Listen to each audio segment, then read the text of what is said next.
अस्सलामुअलैकुम दोस्तों, उम्मीद करता हूं आप सब खैरियत से होंगे। दोस्तों, आज की इस वीडियो में सऊदी अरब की कुछ ज़रूरी और बड़ी खबरें आप लोगों के साथ में शेयर करने वाला हूं, तो वीडियो को पूरा ज़रूर देखें ताकि पूरी जानकारी आप लोगों को मिले। देखिए, आज की इस वीडियो में सऊदी अरब के अंदर काम करने वाले गैर मुल्कियों से जुड़ी कई सारी ज़रूरी खबरें हैं, तो वीडियो को पूरा ज़रूर देखें। तो अभी आपने वीडियो की शुरुआत में एक छोटी सी वीडियो क्लिप देखी है जिसमें आपको दो हवाई जहाज़ आपस में टकराते हुए दिखाई दिए होंगे। तो ये हादसा कहां पर हुआ है, इसकी पूरी जानकारी आगे इसी वीडियो में आपको देने वाला हूं। लेकिन उससे पहले सऊदी अरब के अंदर काम करने वाले कुछ गैर मुल्कियों से जुड़ी जरूरी अपडेट्स हैं, पहले उसे आप लोग के साथ में शेयर कर देता हूं। तो देखिए, सबसे पहली अपडेट, जैसा कि अभी कुछ दिन पहले सऊदी लेबर लॉ के अंदर एक बदलाव किया गया है जिसमें अब्सेंट फ्रॉम वर्क को लेकर के, यानी काम से गैर हाजिरी को लेकर के कुछ नए नियम बनाए गए हैं। तो इस पर अभी भी कुछ लोगों को बहुत सारी कंफ्यूजन है, जिसमें हुकूमत की तरफ से कहा गया था कि अगर कोई वर्कर अपनी कंपनी से अपने काम से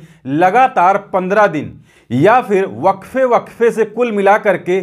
30 दिन काम से गैर हाजिर रहता है तो कंपनी उसका कॉन्ट्रैक्ट टर्मिनेट कर सकती है। लेकिन इन छुट्टियों से उन्हीं वर्करों का कॉन्ट्रैक्ट टर्मिनेट किया जा सकता है जिन्होंने बिला वजह, बिना किसी लीगल रीजन के काम से गैर हाजिरी की है। तो इसको लेकर ministry of human resource and social development का कहना है कि वर्कर भले ही काम से गैर हाजिर होता है, बीच में वो छुट्टियां लेता है, लेकिन लेबर कानून के बताए गए नियम का उल्लंघन अगर वर्कर नहीं करता है तो फिर उसका कॉन्ट्रैक्ट किसी भी कंडीशन में टर्मिनेट नहीं किया जा सकता। तो देखिए, कहने का मतलब यह है कि अगर कोई भी वर्कर अपनी कंपनी से लगातार 15 दिन या फिर वक्फे से 30 दिन की छुट्टी ले लेता है, लेकिन उस छुट्टी लेने के पीछे, काम से गैर हाजिर रहने के पीछे कोई जायज वजह है जिसके लिए उसे छुट्टी लेना जरूरी है, तो यहां पर कॉन्ट्रैक्ट टर्मिनेशन वाला नियम उस वर्कर पर नहीं लागू होगा, यानी उसका कॉन्ट्रैक्ट टर्मिनेट नहीं किया जा सकता। इसके अलावा एक और अपडेट आई है जिसमें यह कहा गया है कि अगर वर्कर को उसकी सैलरी, उसकी तनख्वाह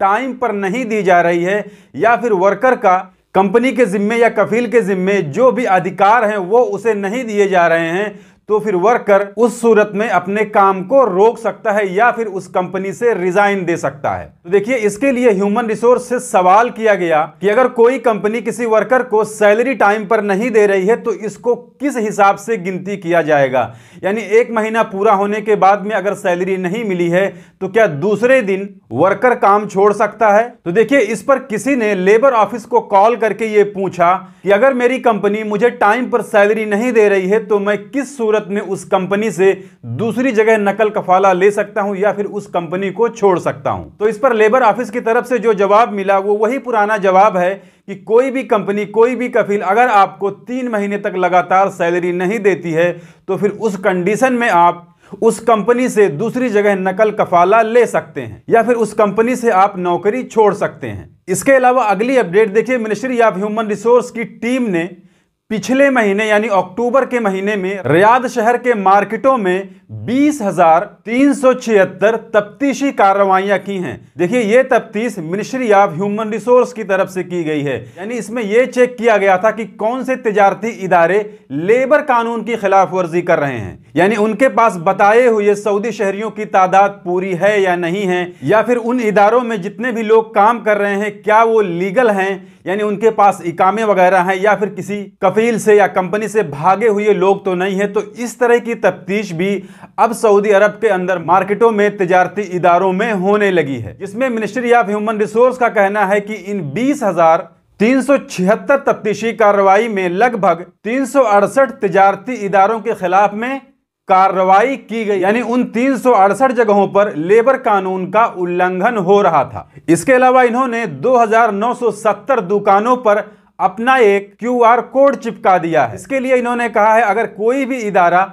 कोई भी गैर कानूनी काम करता है या किसी तरह के लेबर कानून की खिलाफ वर्जी करता है तो फिर लोग उस कोड पर स्कैन करके मिनिस्ट्री ऑफ ह्यूमन रिसोर्स को इसके बारे में कंप्लेन कर सकते हैं, और ये कंप्लेन कोई भी कर सकता है, चाहे वो सऊदी शहरी हो या गैर मुल्की हो। इसके अलावा अगली जानकारी वो सऊदी अरब के ऑडियो विजुअल मीडिया की तरफ से आई है, जिसमें इन्होंने कहा है कि सऊदी अरब के अंदर अगर किसी को सोशल मीडिया पर कोई भी उल्लंघनकारी कंटेंट दिखे, यानी आपत्तिजनक कोई पोस्ट, कोई वीडियो, कोई प्रचार दिखे, तो उसके लिए इलम एप्लीकेशन के माध्यम से ऑडियो विजुअल मीडिया अथॉरिटी को कंप्लेन कर सकता है। यानी आपने अक्सर देखा होगा कि आपके सोशल मीडिया पर कुछ उल्टे सीधे कंटेंट आते रहते हैं, या फिर कोई आपत्तिजनक वीडियो आपको दिख गई, या फिर कोई आपत्तिजनक पोस्ट आपको दिख गया। तो अगर सोशल मीडिया पर इस तरीके का कोई भी पोस्ट या कंटेंट आपको दिखाई देता है तो इलम एप्लीकेशन के जरिए ऑडियो विजुअल मीडिया अथॉरिटी को इसके बारे में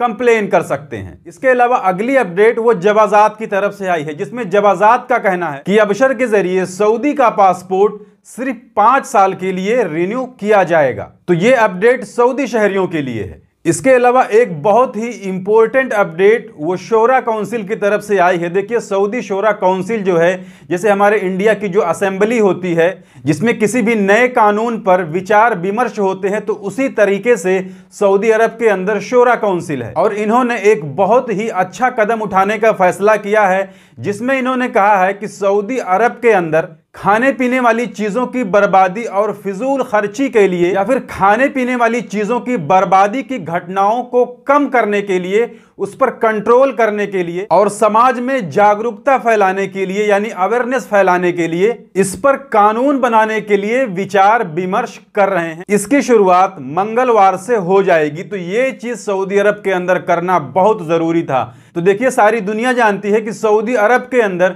जितना खाना बर्बाद होता है उतना खाना दुनिया के किसी भी मुल्क में बर्बाद नहीं होता है। इसके अलावा अगली अपडेट वो सऊदी अरब के अंदर रह रहे क्रिकेट प्रेमियों के लिए है। देखिए, रियाद के अंदर रियाद क्रिकेट लीग की तरफ से नेशनल क्रिकेट चैंपियनशिप का आगाज होने जा रहा है। और इस क्रिकेट चैंपियनशिप के अंदर इंडिया, पाकिस्तान, बांग्लादेश के साथ साथ और भी दूसरे मुल्कों के लगभग 75 टीमें खेलेंगी। तो जो लोग क्रिकेट प्रेमी हैं, क्रिकेट खेलने के शौकीन हैं या देखने के शौकीन हैं, वो रियाद के अंदर इस क्रिकेट चैंपियनशिप का आनंद ले सकते हैं। इसके अलावा अगली अपडेट वो इंटीरियर मिनिस्ट्री की तरफ से आई है, यानी वजारत दाखिला की तरफ से, जिसमें हर हफ्ते की तरह पिछले हफ्ते भी 16,493 गैर कानूनी गैर मुल्कियों को अरेस्ट किया गया है, जिसमें 9,441 इकामा कानून की खिलाफ वर्जी वाले थे और 2,472 लोग वो लेबर कानून की खिलाफ वर्जी में पकड़े गए हैं। इसके अलावा 4,580 लोग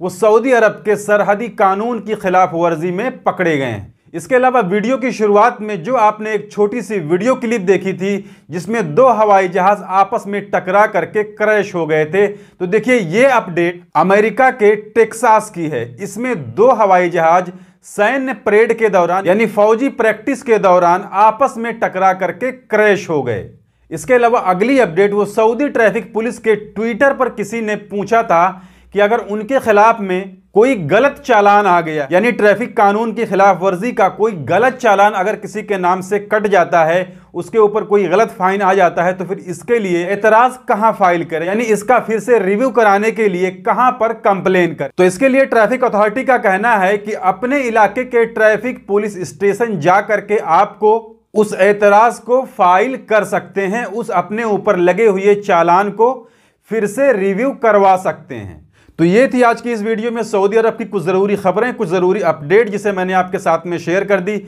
जानकारी अच्छी लगी है तो वीडियो को लाइक कर दीजिए। चैनल को अगर अभी तक आपने सब्सक्राइब नहीं किया है तो चैनल को सब्सक्राइब करके बेल आइकन को प्रेस करके ऑल पे ज़रूर सिलेक्ट कर लीजिए, ताकि हमारे आने वाली और भी दूसरी नई वीडियोज़ की नोटिफिकेशन आपको मिले। क्योंकि सऊदी अरब के अंदर काम करने वाले गैर मुल्कियों से जुड़ी जितनी भी ज़रूरी खबरें होती हैं वो मैं डेली अपने इस चैनल पर लाते रहता हूँ। तो आज की इस वीडियो में बस इतना ही। मिलते हैं फिर अगली वीडियो में, तब तक के लिए इजाज़त दीजिए। खुदा हाफिज।